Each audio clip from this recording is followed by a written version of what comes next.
Good day, friends.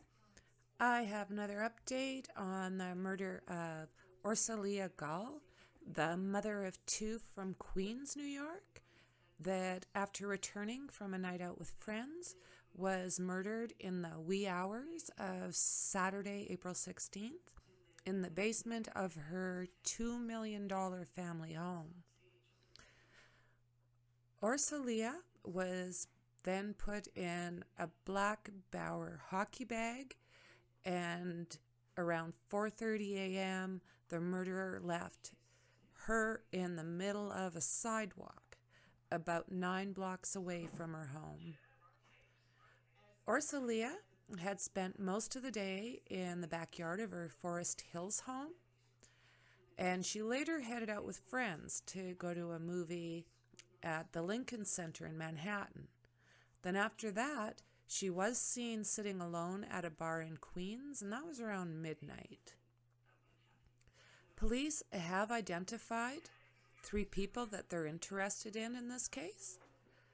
All of their numbers were found on Orsolya's cell phone. One of those people is a former lover. He was a handyman at her home. Veteran Robert Boyce of the NYPD said that investigators will be using Orsolya's cell phone information to create a map of her final movements. He also said that they'll combine that data with credit card activity as well as the surveillance footage of her that was captured before her death. Law enforcement said that if the killer had half a brain, he would have left his cell phone at home. But reports show that police believe that the killing was not premeditated because the killer left behind a trail of blood from the crime scene down that 9 blocks. And the crime scene itself was not clean. That means it's possible and likely that the killer had his phone with him during the murder. So her injuries, 58 stab wounds to her neck, body, and left arm, as well as the defensive wounds on her hands, suggest the killer knew her and more than likely killed her in an outburst. Law enforcement said that the killer's decision to remove her body from the home was unusual. I agree, that's weird, right? And said that it might mean that the killer panicked right after the murder.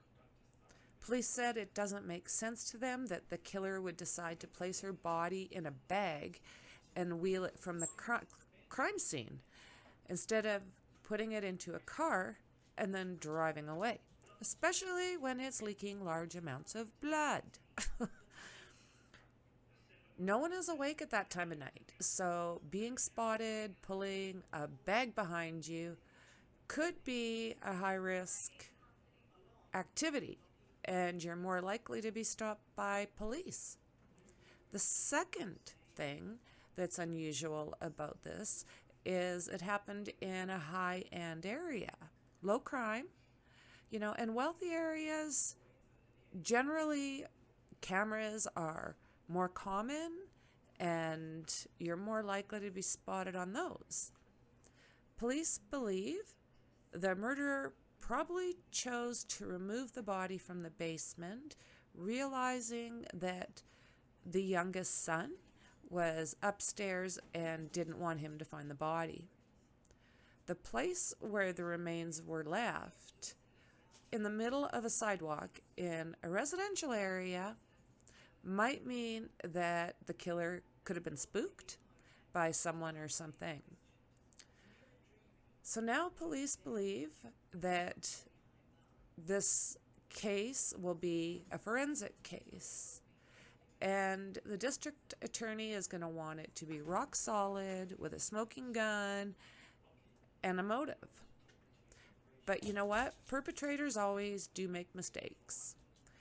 and it is the police's responsibility to turn these mistakes into evidence. It is currently unclear what forensic evidence police have so far, but investigators spent more than 2 days inside the family home, and it's still an active crime scene. One piece of physical evidence is the camera footage her killer was on wheeling her body 9 blocks from her home. One thing investigators will be able to do with the video is identify whether the killer has an abnormal or unique walk. As you know, that is something that, we can identify our own selves. So the bag itself is well over 100 pounds. He's pulling that behind him, and he does it quickly. And he also seems to be carrying a bag in front of him.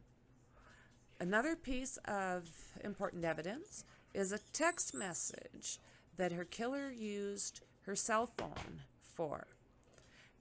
After the murder, he used it to message her husband. It read, "Your wife sent me to jail some years ago. I'm back."